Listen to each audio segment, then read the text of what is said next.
都说明朝的帝王陵是在北京和南京。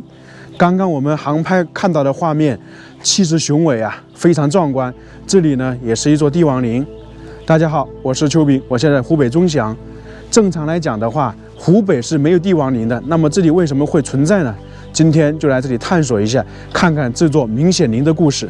这个明显陵是中南6省唯一的明朝帝王陵。那么明朝的帝王陵为什么在这个地方呢？其实说起来有一段很好的玩的故事啊。大家都知道，明朝是朱元璋创立的，后面朱元璋去世之后，传位了给了朱允炆，就是朱标那一脉。但是呢，后面朱棣起兵靖难，就把皇位从朱标那一脉夺到了朱棣这一脉了。当时朱元璋留下了一本《皇明祖训》呢，大家看电视看过很多小说都知道，他皇位继承制度有一个这样的说法：父死子继，兄终弟及。也就是说，明朝呢实行嫡长子继承制，如果没嫡就立长。所以大家看明朝的皇帝继承啊，其实呢都是比较平稳的。那么到了明朝正德时期啊，正德是明武宗在中国历史上被称为是很爱玩的皇帝，很昏庸的皇帝。那正德14年的时候，他去世了，没有留下子嗣，然后他又没有兄弟姐妹，因为他是独一无二的。那自然而然要选择人继承皇位了。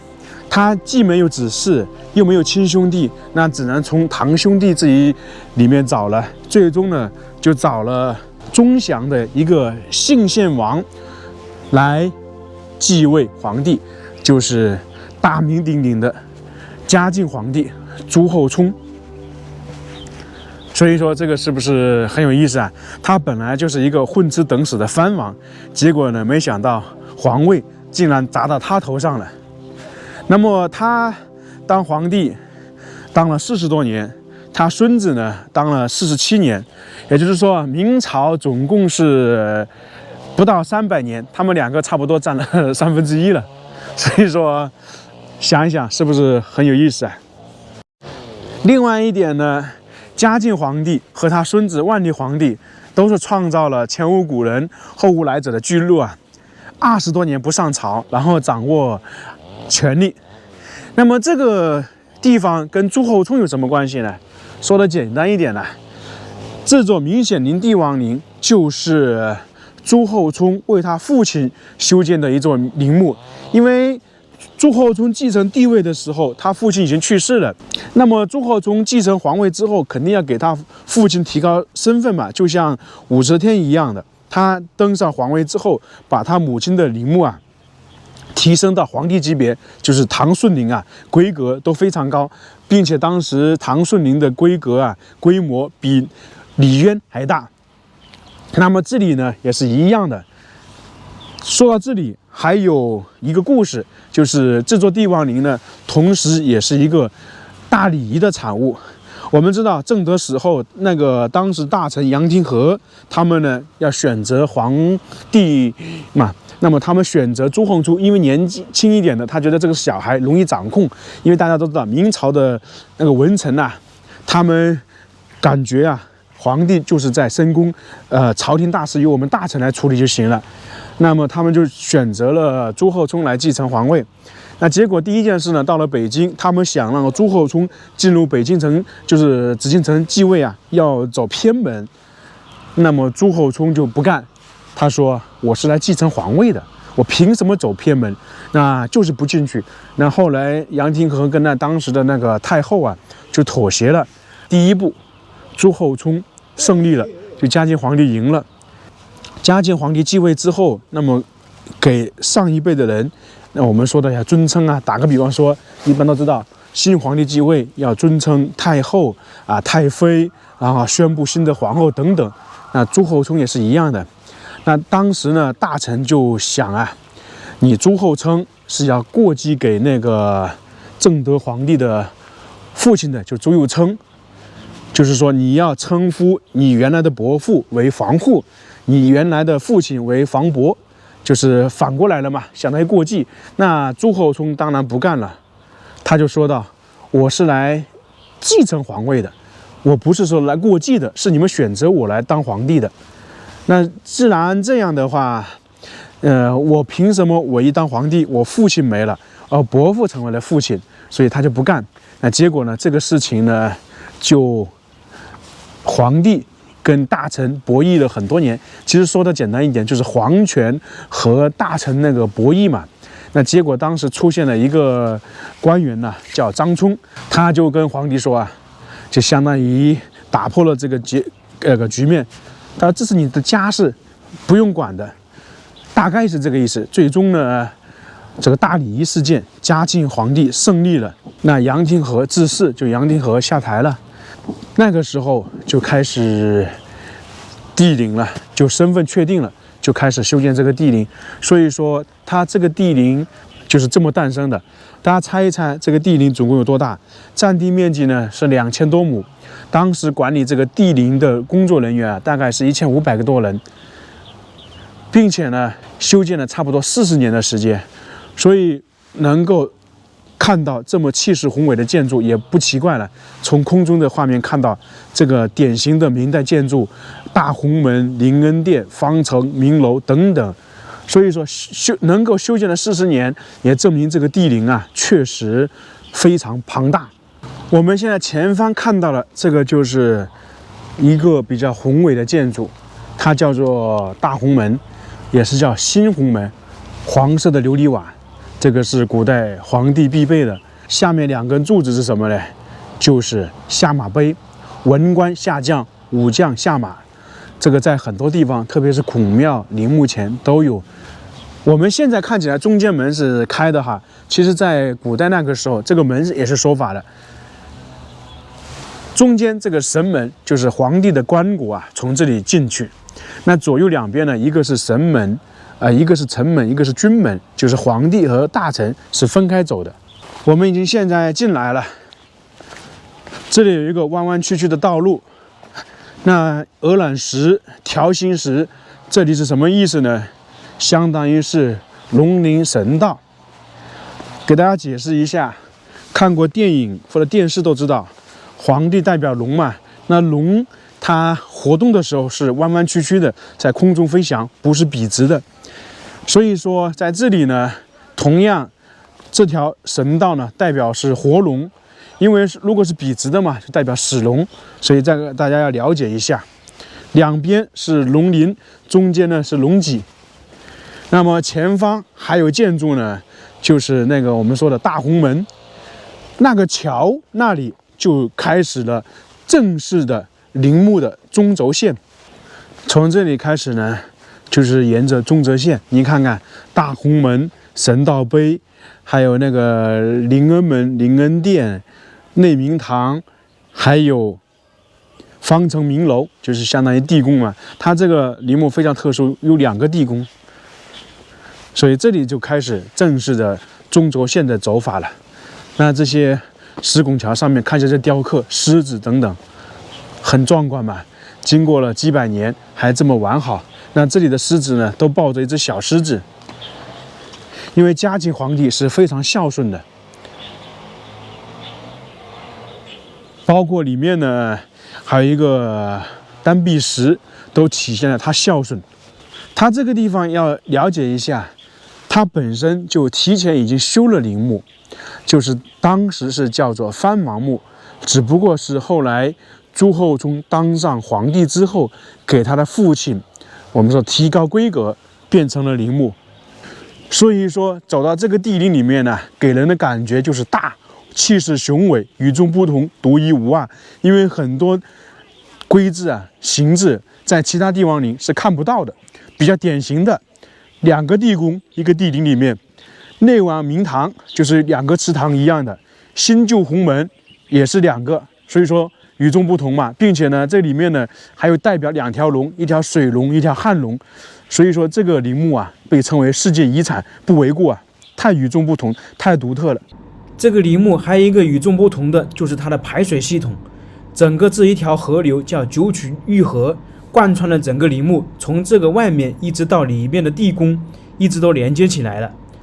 在这里弯弯曲曲，所以代表条水龙。大家想一想，古代的工匠建筑设计是不是太厉害了？前方这个建筑非常有意思啊，叫做圣德碑亭。说的简单一点，就是叙述嘉靖皇帝父亲的一生的丰功伟绩。当然，这个是吹嘘成分的，主要是嘉庆亲自为他父亲写的。看了明清很多帝王陵啊，这种神道碑亭什么时候开始没有的呢？给大家说一说啊，其实就是从清朝道光时期开始没有了。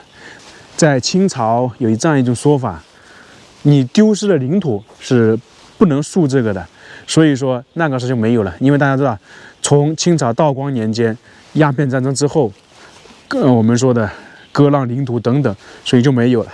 这个是不是非常有意思啊？上面那个建筑啊，黄色琉璃瓦，那顶部那个叫螭尾，一般大的宫殿都有啊，大家去那个故宫看就非常明白。都是龙啊，五爪金龙。这个就是碑上的字啊。当然，这个好像是新的吧，旧的是那个。它当时这个地方呢是被李自成一把大火烧掉了，所以很多是被破坏了。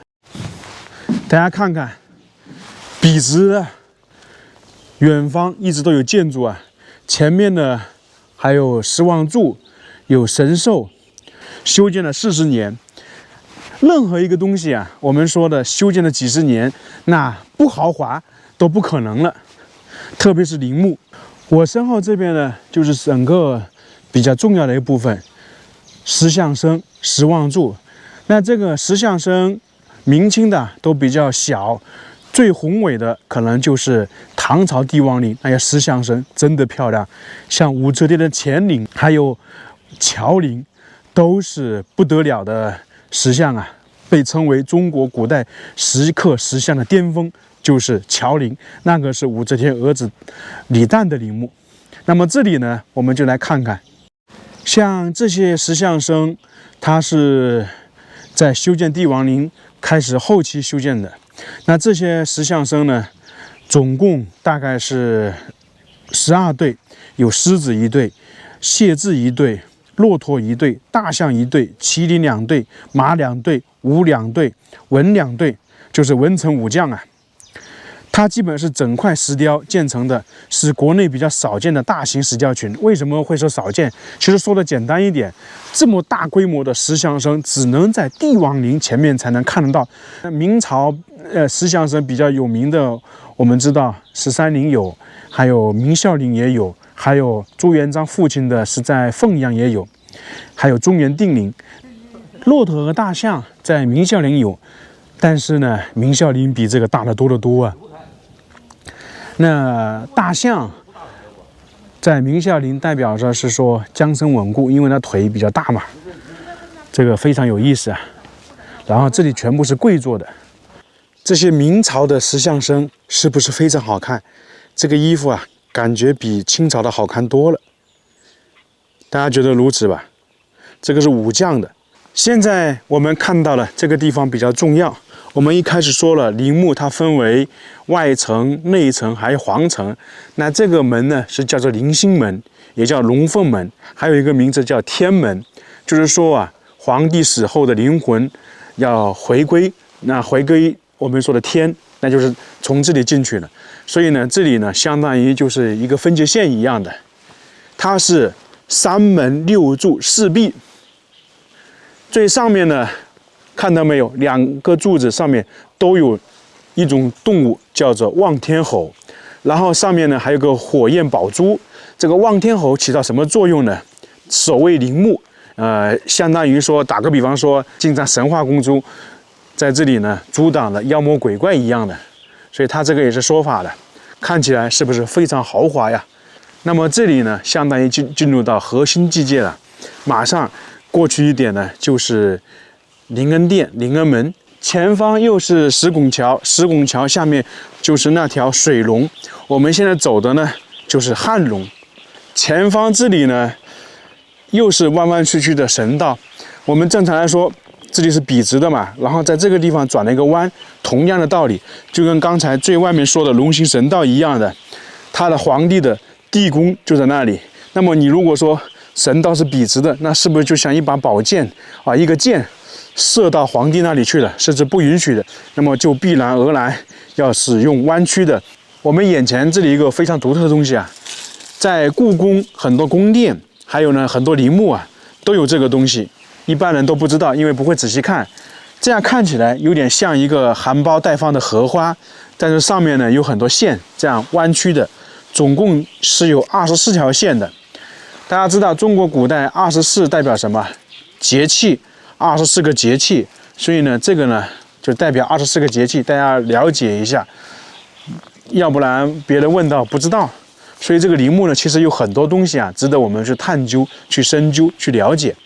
这个里面独特的东西太多了。那这里呢，还有一个很独特的东西。